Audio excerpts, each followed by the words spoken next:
Hey everyone, welcome to another Empower Evening. I'm so glad you tuned in. Boy, have we got an absolute treat for you tonight. I just started speaking with this man this week, recommended by Pastor Rob McCoy. You are gonna love Dr. Keith Rose, MD. This guy is brilliant. He has a brilliant podcast called The Scalpel. The Scalpel with Dr. Keith Rose. It is fantastic. Dr. Keith, it is wonderful to have you with us. Thanks. Good to be here. Well, first of all, I know that you're an MD. Tell us a little bit about what you do, but I know that there's another layer that a lot of people don't know. They're going to read Dr. Keith Rose, MD, and think this is all going to be medical stuff, and we're going to touch on that. But tell us about what else you've been involved in pretty much up to half your life right now. Well, I'm a surgeon. I'm a plastic surgeon. I've spent a large portion of my life traveling around the world doing craniofacial surgery. I spent a lot of time in Afghanistan, Pakistan, Africa, Central and South America. Back here in the States, after 2012, I guess after Benghazi, I kind of settled down and started my private practice per se. And I have a surgery center here, but I also own several companies. We have a pipeline medical company. I own several urgent cares, but the thing is I worked with the World Health Organization all over the world, and I've been a part of several projects. On top of all that, I've been a member of the intelligence community for a long time.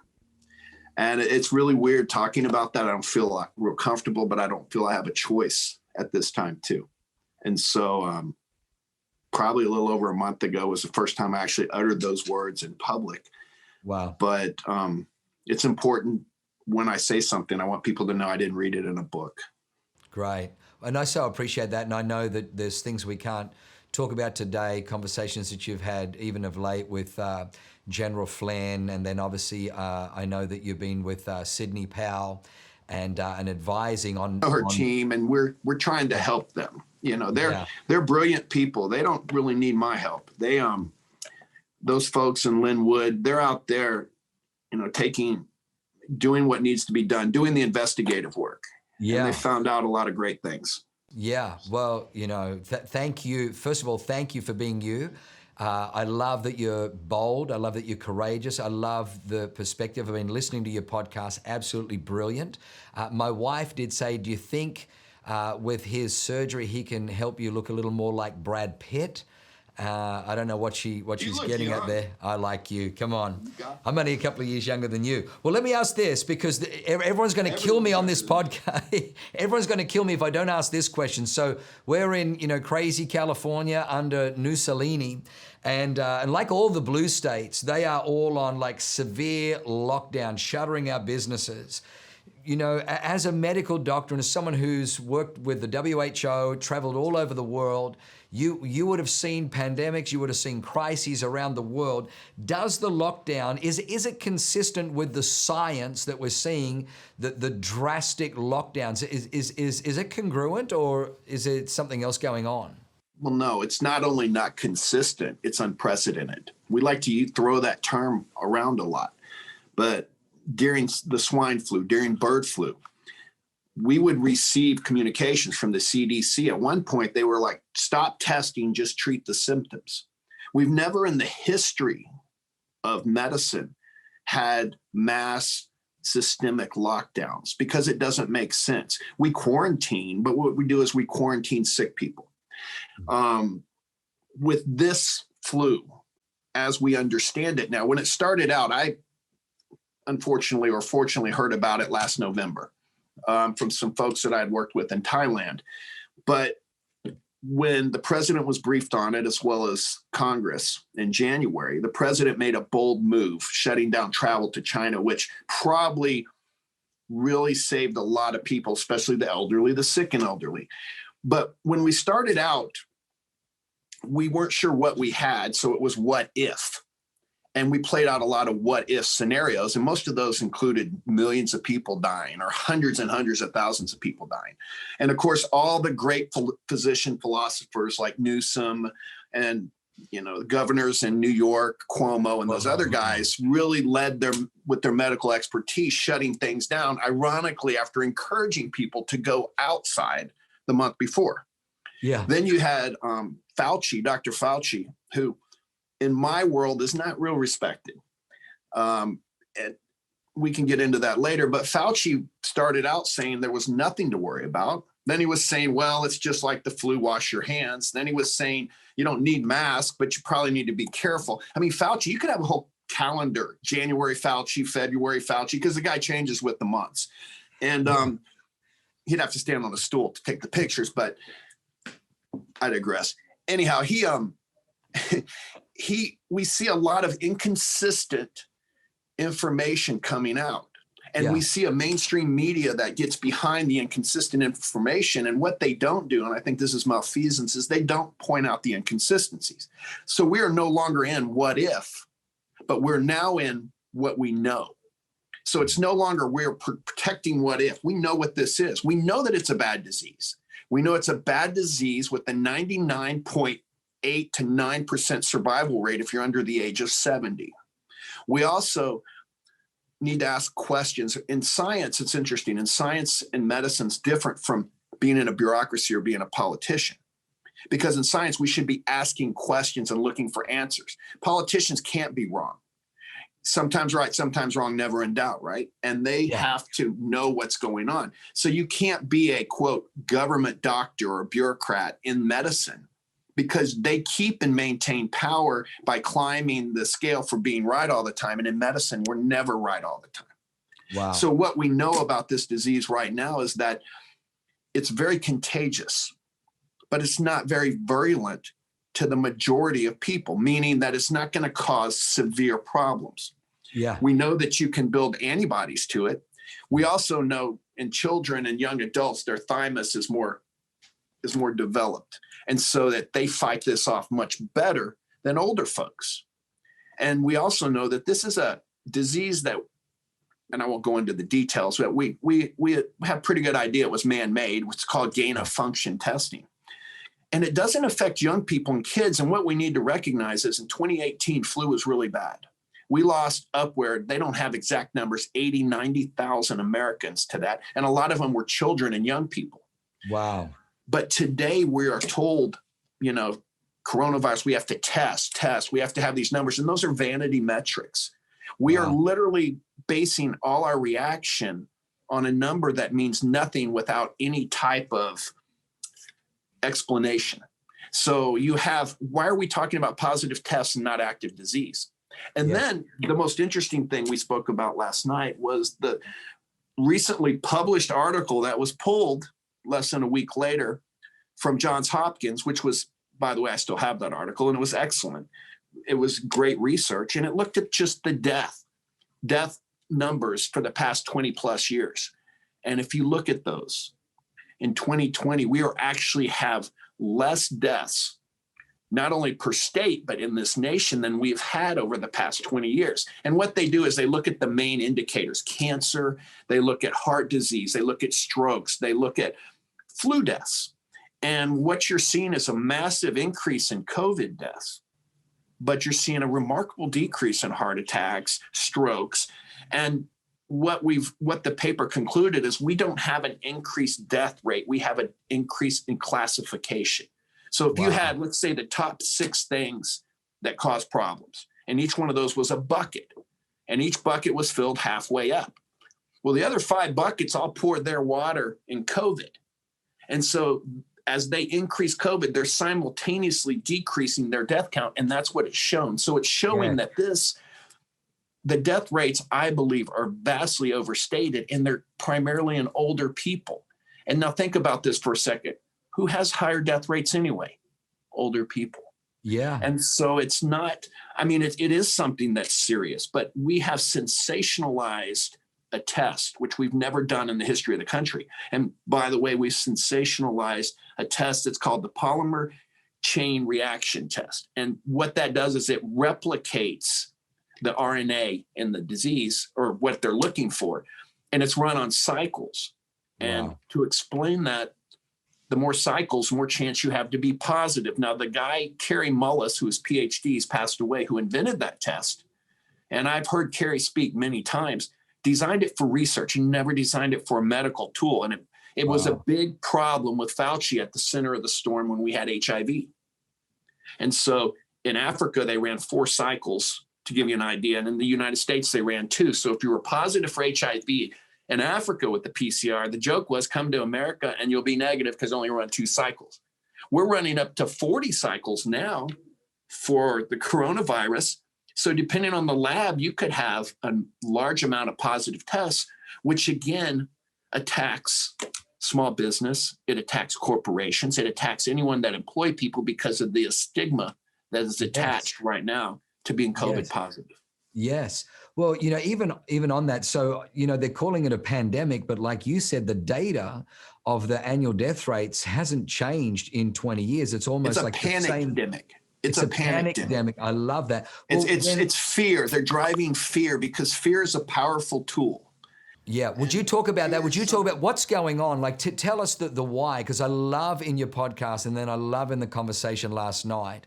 Give, like, the people who are watching right now, it's a panic-demic. Can you dig in a little bit? Because I know I'm going to draw on your intelligence now from that experience. But please, give us the why. Give us the what's going on behind the scenes. Pull the curtain back. Yeah, anyone that talks off the talking points is going to be attacked, and that's okay. What you have is you have to ask yourself the question, why? Why are we making a disease and treating it different? Why are we attacking good treatments, i.e. hydroxychloroquine early? Yeah. I mean, they did the fake study in April where they said it was dangerous. The Lancet, one of the most respected journals on the planet, and then they retracted it 2 weeks later because when you looked at it more closely, they realized that, and just for people that don't know that study, a major study came out that said hydroxychloroquine was dangerous. Now, this is something we have used for over 40 years in medicine, and using it for coronavirus is just off-label. It doesn't make it dangerous. The safety profile is it's probably better than penicillin, quite frankly. Wow. And so what you do is you have, they did a study that said hydroxychloroquine was dangerous, and the press ran with it. What they didn't run with was 2 weeks later, when someone looked at the study of retrospective study of 84,000 plus patients, and they couldn't produce one patient's record. Wow. And then when they dug into it, you know, there was an office in Chicago. I think the marketer for that study and that company was in the porn industry. I mean, it was kind of sketchy. And so what they found out, they pulled it. That's a first. And I published, I don't know, 10, 15 papers in peer-reviewed journals when I was training and a fellow. And you would have to defend your paper. You would go to national meetings. Yeah. You would go through IRBs, institutional review boards, because when you gave your paper, you had to present it. Nowadays, what we do is, or what is you're seeing roll out, and this is where we are, is you're seeing what we call an information operation.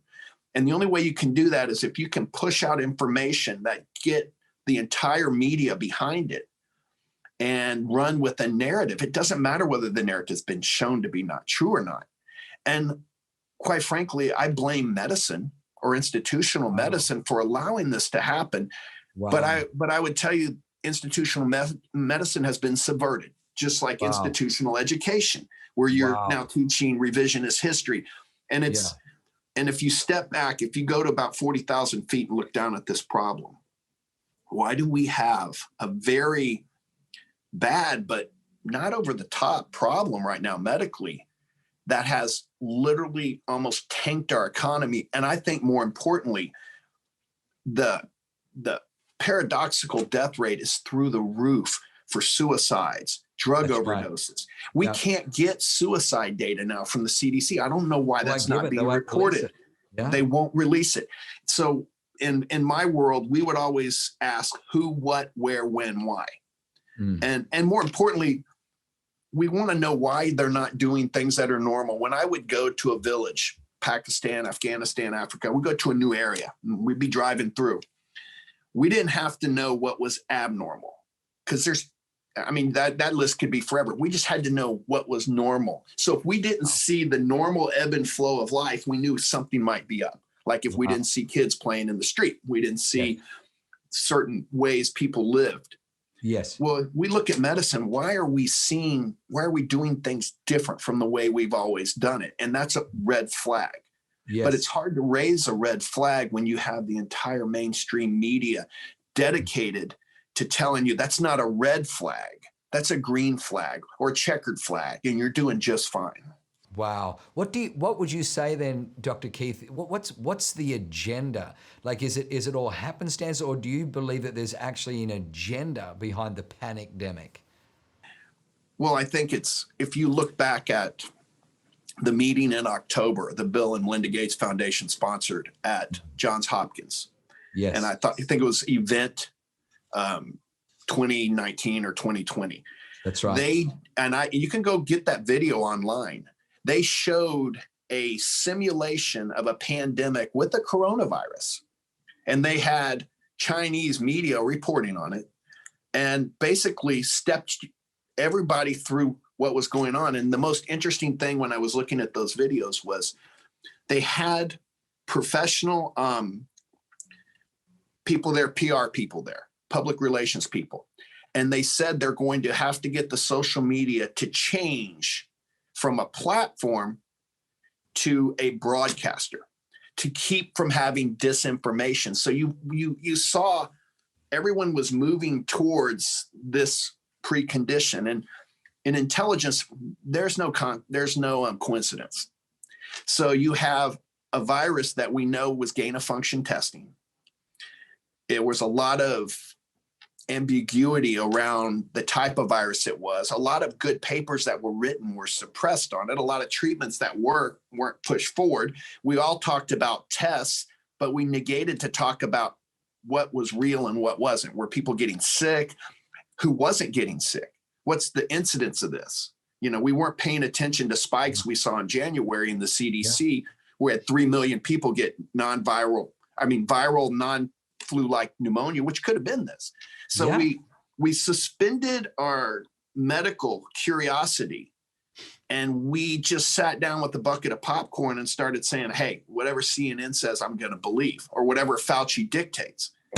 And I think what that did is if you go back and look at the people involved, and this is not conspiracy theory. I guess you would just say it's identification of a conspiracy. And with my background, I can tell you that there's a reason I'm telling you this. Yes. Is there a lot of people that believe that we should go to the Great Reset, the one world order? Yes. A lot of globalists. You've heard Justin Trudeau talk about this. You've heard, now he's not the sharpest tool in the shed. He's pretty much just a tool, but so you're going to hear guys say, you heard that the Chinese professor recently talk about what they're doing behind the scenes. So you're hearing a lot of people, and normally you would have an aggressive mainstream media news organizations that would run this to ground and let us know.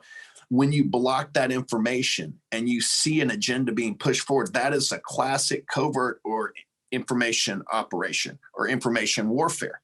And we know in intelligence and from history that subversion and information warfare is where most nation states put their money. They don't put it in the fancy spy, shoot them up, blow things up. They do it in the information warfare or subversion. They really, in the KGB, and we had to study a lot of the KGB training, they really pushed Sun Tzu because the battle was never won on the battlefield. It was won in the hearts and minds of the people. The Chinese call it barbarian management, where they would bribe high-ranking officials or families of high-ranking officials to control people that had greater kinetic capabilities, as we say, or were better at warfare, or they didn't want to go head-to-head with. So if you understand what's going on, you can sit down and look at that and you say, okay, we see a press parroting the same words or same keywords over and over again. Yes. We see government officials or bureaucrats come out and tell us something, and then they change in midstream. I remember the lockdowns. It was 3 weeks to bend the curve or flatten the curve. That's it. That was it. We're going to flatten the curve. That's it. Yeah. Until they tell us what else they want us to know. And anyone that dissented, there's some brilliant doctors. Simone Gold's one of them, and I believe she's out of your great state. Yeah. We're speaking the truth, and they're going, hey, wait a second.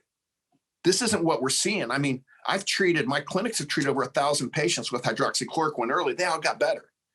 I operated on a nurse from a hospice unit, a large hospital where I live, and she told me they've had hospice patients, get this, and they all recovered with early hydroxychloroquine. And I said, you treated them? She said, we don't treat their cancers, but we definitely treat them for colds and flus. So we're not getting the information. And so what you're seeing is a subversion of our entire country. You're seeing it attacked economically.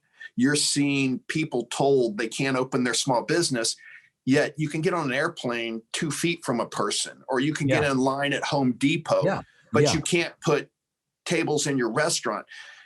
And, you know, they're not looking at the actual science. Like, this isn't floating through the air. We know that from the aircraft carrier, the Vincent, and we also know that from the cruise ship. We know that it's touch primarily, enough viral load on your hand. It's spread by touch. So the guy that you're buying your gas from, or the convenience store you're handing your credit card to, you have a better chance of getting it there than you do at church and other things. So then you have to ask, why are we selectively stopping folks from going to certain things? Church, when you're subverting a population, that doesn't help. You get too much independent thinking at church. Faith may break out. You don't want small businesses that can compete with big businesses, because the majority of employed people are small business, 80%. That's right. But again, just look at the pillars of our great nation that are attacked: education, medicine, small business, and politics. And unfortunately, I believe the church over the past 10 to 20 years has abdicated their involvement at all to say, hey, we're growing spiritually. But they were ceding ground to folks that were playing the long game. And we're seeing the results of that today. We are. Dr. Keith, talk a little bit about, so we're seeing massive censorship, even of the president's Twitter account, massive censorship. I lost a Twitter account, had to start all over again, lost like 13,000 followers, had to start from zero. YouTube's being pulled, any information on. Talk a little bit about what happened in Rwanda, because we all know of the genocide that happened in Rwanda, but we don't know what happened with a group of people that took over the only radio station. Talk a little bit about that, and then talk about how that relates to Yuri Bezmenov and the warfare, the demoralization, destabilization, the pattern that you recognize both from history and then from your involvement in intelligence. Well, you really start with Yuri. Yuri was a gentleman that was in the KGB. He was a very good KGB officer. He was working in India, and he defected to Canada. And when he defected, he started giving lectures, and you can find these if you really search for them online. But we were required to watch Yuri, and I believe he became a believer too. And he realized what he was doing was immoral, because he said the way the Soviets, or Marxist ideology, so you can apply this to China, you can apply this to Venezuela, you can apply this to Cuba, you can apply this to the Soviet Union, the people we're all concerned about, is they understood, in fact, their budget, he said the KGB budget, 85% of that budget was for subversion. Not for the stuff you read about on TV. 85% of the budget was long-term subversion. And they would start out with what they called a demoralization.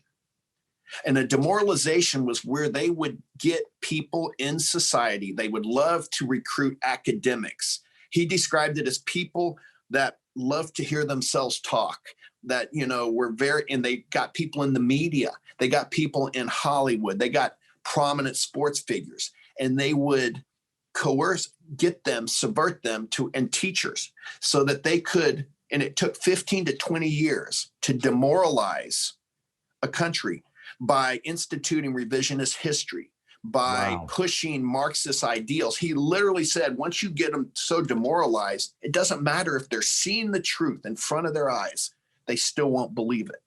And it's almost eerie, if you've heard that podcast I sent you, when he talks about this. And he says it's 15 to 20 years, or about the time it takes for one generation to become educated.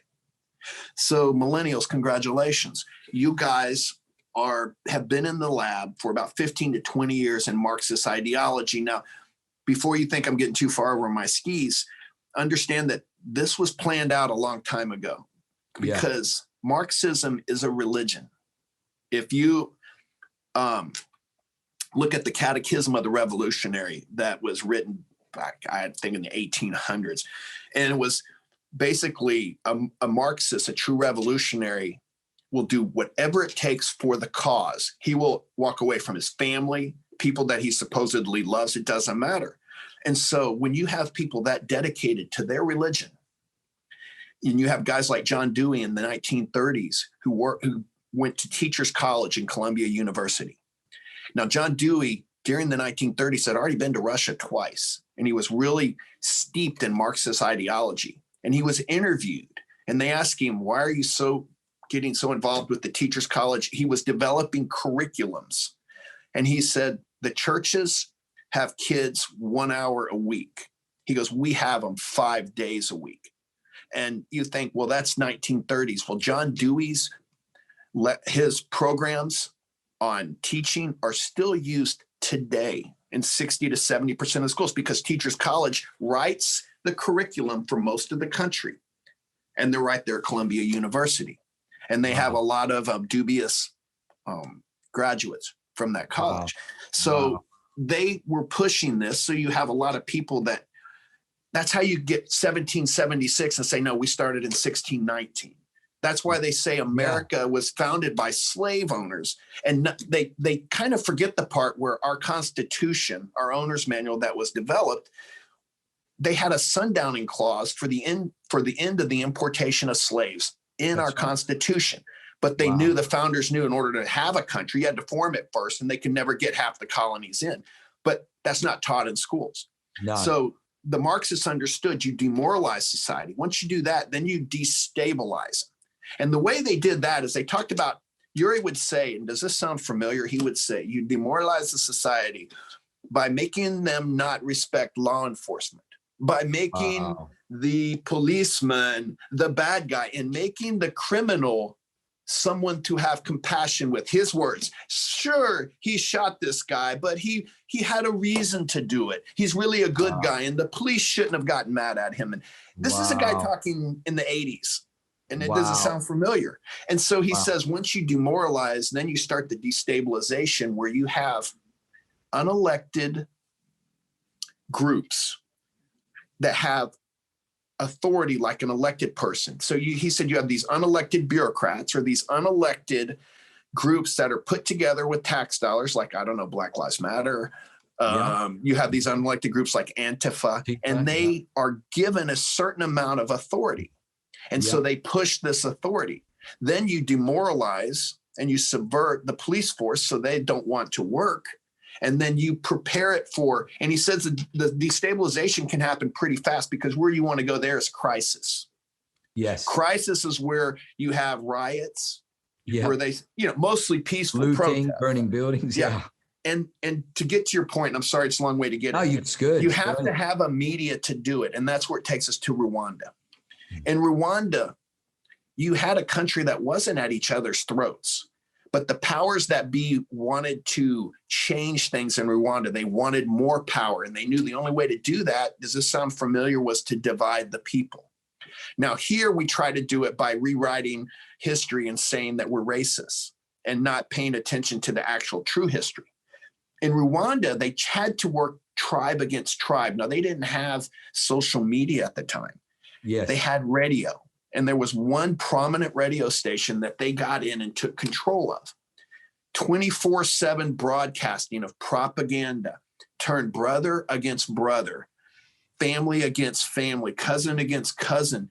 And then when they had them to that destabilization phase and hit crisis, they backed 2 5-ton trucks up and dumped out machetes in the streets and let nature take its course. Wow. Because the media shot the propaganda so much, they didn't have to do anything. There was no army that attacked Rwanda, but 800,000 people died because you had media that created a pseudo event. If you've read Mark Levin's book, he talks about this. I like the way he calls it a pseudo event. They create an event like, I don't know, systemic racism in a country that's anything but systemic racist.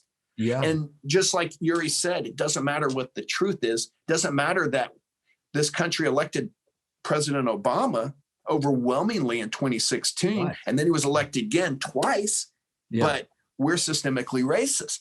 Yeah. And, the same way someone like I don't know, Joe Biden, who's never done anything in 47 years and never had a campaign and couldn't fill 6 circles at a rally, can somehow garner 81 million votes, because the truth is the first casualty in an information operation. The truth is what we want you to know. Wow, preach. And so that's how you do it. I mean, if you don't think it can happen, you say it enough and it can. Hitler, well, actually, if you look at the front page of the paper, back prior to World War II in the London Times, it said, "This madman is running around Europe, setting it on fire." And that was a quote from Adolf Hitler about Winston Churchill. Because what they do is they accuse you of what they are doing or they're going to do. And so and if you step back and understand that, then you look at, well, why are we doing this with COVID? Why are we treating it more than it is? We wouldn't have had mail-in voting. And Joe Biden was elected in the 5 swing states by unprecedented mail-in voting. Yeah. And I mean, there's a whole lot more to this, but it all has a means to an end for people that understand it. And as Americans and as Christ followers, I believe it's our responsibility to pay attention. And we have the ultimate owner's manual to explain what's going on, because our founders weren't stupid. They weren't backwoods. These guys were brilliant. Yes. When, George Washington, before he crossed the Delaware, and we didn't even know if we were going to become a nation. He told Benjamin Rush, his prayer partner and one of the officers, he said, "Put no one but true Americans on guard tonight," because he knew America was spiritual. It was an ideal. Yes. And he understood that the reason they beat the greatest nation in the world was the hand of God was behind them. And that prompted them to develop our Constitution. And so we have the Declaration of Independence, which I like to think of as our birth certificate. Yes, the Constitution, Bill of Rights, was the owner's manual for our country. And it explains very succinctly what to do when there's a crisis, when there's fraud. Just like, in medicine, we have what to do when things are bad. But when you discard that owner's manual, and as believers, we have the Bible, which is the ultimate owner's manual. When you don't pay attention to it, you get a pseudo crisis, you get a panic-demic, and you get a guy elected president who got more votes than Barack Obama did in 2016. And so that's how you get people to believe a lie. And I'm skipping over a lot, but I'm trying to get you to. Well, it's incredible because, on that, I love, and if I can come back onto that owner's manual, which is, our great Constitution. You yesterday when we were chatting, I loved it. You talked about how when they were trying to write the Declaration of Independence for 5.5 weeks, they were fighting, arguing backwards and forwards. Benjamin Franklin calls everybody together and says, "Hey, listen, we just beat the greatest army. God's with us. Have we forgotten God?" Would you, I don't want to do a disservice, you had this magnificent quote, "Have we forgotten God? If a sparrow..." Phrase, I don't have this, I pull it from memory, but I mean, you got to realize these guys were 5 weeks into forming the Constitution. And they were failing miserably. In fact, Washington was begging his neighbor not to leave and go back to the fields. He's like, "We got to do this." I mean, it was total bedlam. And so Benjamin Franklin, who was the most respected person in the colonies, he didn't have any teeth left. He had gout. He was very old. He stood up. And it was kind of like E.F. Hutton, if you remember the old commercials. When Benjamin Franklin stood up, everyone listened. And he said, and this is in the National Archives, and I'm paraphrasing, he said, "We have sat here amongst ourselves, and we have tried to rely on our own wisdom and knowledge to craft this document." He said, "We have looked back at history and looked at societies that came before us, all who had sown the seeds of their own dissolution, basically self-suicided." He goes, "We have studied all the governments in Europe, but find none of them that fit our needs." And then he used a bunch of big fancy words like where, woe to, whatever. And he says, "Why have we not turned to the Father of lights?" He said, "When we were at war with Great Britain, we met in this room every day and we prayed. And our prayers were heard and they were answered. And he said, have we forgotten our powerful friend, or do we no longer need him? Wow. And he said, and if a sparrow cannot fall to the ground without his notice, die without his notice, can a nation or empire rise without his consent? Wow. And so he said, I think that we should go and seek God, basically what he said. And so what they did is they broke for 3 or 5 days for fasting and prayer. When they came back, they formed the greatest government the world has ever seen, a constitutional republic. And why is it great? It's the only government that our Constitution has been in place for 244 years. The next nearest Constitution is 17 years. Wow. So we have one of the youngest countries in the world, government-wise. I mean, we don't have, like, you guys are in California, you think 1960s is ancient, you know, like, look at that old building. You know, I was in castles like from 1500s in Europe, and I'm in Afghanistan with things like 2,000 years old. You guys think 1960s is old. But think about this, a country that is as young as ours. Yes. You know, when I had a flat in Dubai, I would go connect there and go over. There were tall buildings everywhere. And people didn't live in tents in the desert anymore. You know why? Because of an American by the name of Carrier. And they didn't have to walk up to the top of those tall buildings because of an American named Otis who invented the elevator. And then there would be a ship in the ship channel using a GPS and an internet developed in the United States. And he could communicate back to the United States. And then you would understand that the automobile, the airplane, electricity, all these amazing inventions were in a young country. Why is that? Because we had something no one else had. We have freedom. And we had freedom to ask questions. You see, in China, they have to steal our secrets because they're not free. They don't have great discoveries because they have to toe a certain line and say a certain things. We're not, right now, we're giving up our freedom in medicine and how to treat a disease. Because the government's telling us, and we need to just refer back to that owner's manual that says all men were created equal and endowed by their creator. And he said, we are under the laws of nature and nature's God. And Jefferson got that quote from Lord Bolingbroke, who lived in England. And Bolingbroke actually wrote a treatise on nature, nature's God. And what he said was, it was the human law and the Bible. So our entire birth certificate was based off the Bible. So the original owner's manual. So if you go back to all those things, and, you know, a lot of millennials are out there thinking, because you've had this revisionist history from the subversion, gosh, you know, that God thing, that's kind of old, that's out of date. And I will tell you, I came to the party late, literally was blown up so God could get my attention. You know, I was 45 years old thinking I knew everything, and God had a different plan, or 43, and God had a different plan for me. And it was the best and worst day of my life. It was the best day because I found out who God was. It was the worst because I found out who I wasn't. And as a nation right now, we're having to understand that we have been comfortable as a Christian body. And I haven't been in that body as long as a lot of y'all, but we haven't recognized the signs and wonders of an all-powerful God and have faith. And the great thing about faith is that it keeps a person undisturbed in the middle of disturbance. So right now, I don't worry about the election. I don't worry about COVID. I just know that I don't own that. I can't see a way forward sometimes, but I know who can, because he's the way, the truth, and the light.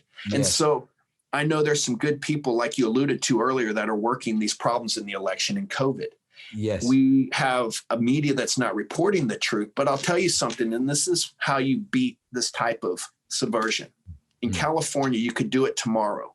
We're in the midst of what I would basically describe, and we can talk about sometime, a color revolution. We had them in Egypt. Egypt was overthrown during the Obama time by subversion, media, all this, what we're experiencing. Yet when the people got tired of it, 30 million people went into the street in one day and said enough, peaceably, and it stopped it. If everyone in California would walk out in the street, go to work, go to the store, and say, you know what, we're not doing it because you're not going to trample our rights. I know I think this nation needs an awakening. Yes. It needs, the first great awakening was 1738 to 1760, right before we became a nation. The second one was in the 1800s, right before the Civil War, that ended slavery. We got women's rights. We got a lot of things that our owner's manual promised that we would get. And I think we're in a third great awakening. And California, as dark as it is, I think you guys could step out and change the world. All you have to do is go back to normal. Because anyone, if you were on a desert island for a year and you came back home right now, would you recognize this as normal? And the answer is no. The answer is no. Yeah. Well, listen, you don't have to be intelligent to understand that. Dr. Keith, I love, and I'm listening to your podcasts, and even in our conversation yesterday, I'd love to get you back and talk a little bit more about the awakenings and dig it again a little bit deeper into just the founding fathers, the owner's manual. But right now, I just really feel, would you, I felt really challenged when I spoke to and encouraged yesterday that, we're refusing to lock down, we're refusing to shut down, we're empowering people in our church to go back to normal, to open their businesses, defy the governor right now. But I know that there's so many pastors and leaders out there, they're getting bullied from the top down by, the county supervisors, by the governor, by, the city health officials. And then at the same time, the media has created this hyper anxiety. And so there's people screaming about, you shouldn't be open, you're killing grandmother. And so they're getting it from both sides. So there's cowardice is the wrong word, but there's a lot of backing up. And right at the beginning, you talked a lot about how the church ceded ground to the enemy. We stopped going into politics. We stopped going into education. We stopped going into the spheres of influence in the marketplace. And I know there's a bunch of pastors and leaders who are watching now that went neutral or just went quiet. They just went dark. They just went black. They blackout. And would you just encourage them, as someone who at 43 had an encounter with Christ, you've made up for the last 12 years, who you've become, your voice, how God has elevated your voice, your influence. Would you just kind of close us out in prayer? Just pray for us, pray for pastors and leaders, not just in California, but right around, especially in the blue states, that we would find our voices again, that we'd find our courage again. Would you do that? Well, I will, and I'd encourage the pastors, and I'm not the biblical scholar, but when you realize that we didn't earn this. God gave it as a gift. My human nature was never going to make it to heaven. I'm the worst of the worst. Trust me. If you knew my story, you would understand. And God, that's why Christ came. Christ knows what we're going through because he lived here. He was God and man.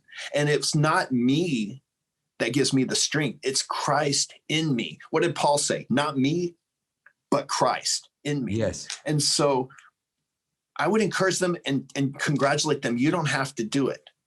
But what we can do is we can manifest Christ because we just have to receive that gift he gave us. Yes. And then it changes our nature and it becomes a shield. If you're in God's will, you're indestructible. And a media and a governor and the government can't change that. God calls us, don't forsake ecclesia, right? Yes. That's a political gathering. And right now, as pastors, from a world point of view, people are suffering. Yeah. They're being isolated. God never intended man to be isolated. No. He never, because we become atheistic when we get alone, when we get away from the word, we just become atheistic. We think we're holy, but we're not. God, we are Christ working through us. We can't do that alone. We have to be out and about in the street so God can go, hey, this is my will. Go over here and do this. So I think it's a great time to be alive. And I would encourage them to, just let your faith take over. I mean, like real faith. And God's going to call us all. And so, Yeah. I love that. I'm and sorry. Listen, let me ask you a question then. Have you got a book with your testimony? Have you written that yet? You got to swear put that out. A lot of people would be very nervous if I wrote a book. But I can tell you this: it's just realize something. God has. It's not us. It never was. Yeah. There's nothing. There's it's always him through us. It's him. He works through us, but he works through our. See, the thing is, the cool thing about faith. I love extreme things. I kite surf. I've been known to jump out of planes and do stupid stuff.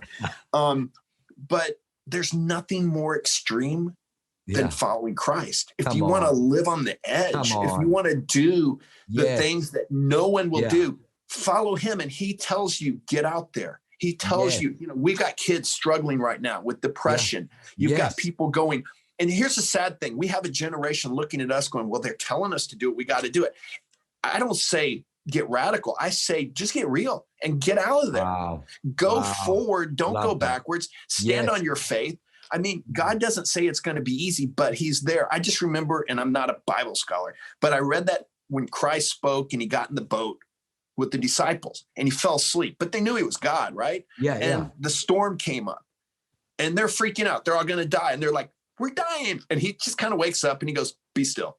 And it said, and I was reading it the other day, it said the wind and the waves stopped. And I've been on the Sea of Galilee. I've worked in Israel professionally in other ways. And the Sea of Galilee gets really rough. And after a storm, it's going to be rough for the next day or two. Anyone that's been on a lake understands that. But he said, be still. The wind stopped immediately, but the waves did too, which means he fixes the present, but he also fixes the future. He knows it's going to be there. He's going to lay down those waves for you. So why don't you do something radical and just trust him and stay in his will, but do it with love. Hey, Governor Newsom, I love you and I'm glad you're eating healthy, but we're not going to sit at home. I'm glad you made it to the winery. We're going to get out and work. And let people stand for something that matters. And here's the thing, Antifa and BLM have more courage of their twisted conviction than we do as the body of Christ. And 30% of this country are evangelical Christians. If we decide to move as one body, we will determine the direction of this country, and God will determine it. It's not about us. But it's the founders. If you Google founders and virtue, every one of them talked about it. Now, I'm the most imperfect person in the world, but they always talked about faith and virtue and freedom. Those were the pillars. And you can't have one without the other. So you're not virtuous. Christ in you is what makes you virtuous. So I'm a dirty, rotten sinner. Thank God it's not me, but Christ in me. So that's the way you can do it. Beautiful. All right. Well, one more time. I've never talked like this. So I mean, there's you're preaching. You're on fire, man. No, that's not you. Well, listen, I know that people are going to want to dig down and dig deeper. The Scalpel with Dr. Rhodes, MD. Is that right? I think it's called The Scalpel with Dr. Keith Rhodes. Look, I just did it about a year ago because God put it on my heart and it's cheaper than therapy. And so I can just say what I want.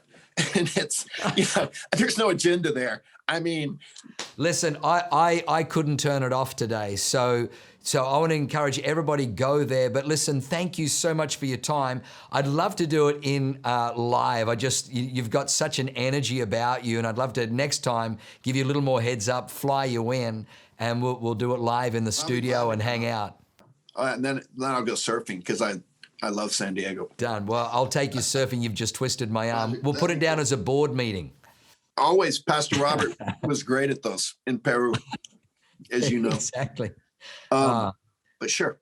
We just so appreciate you. Thank you so much, Dr. Keith. I mean, incredible content.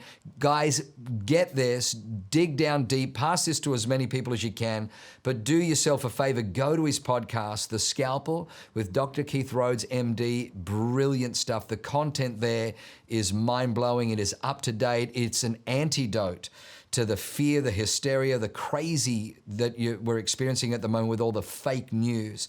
The greatest antidote to fake news is truth, and that's what we need. And Dr. Keith Rhodes delivers it in buckets. So thank you so much for being with us. You're an absolute legend.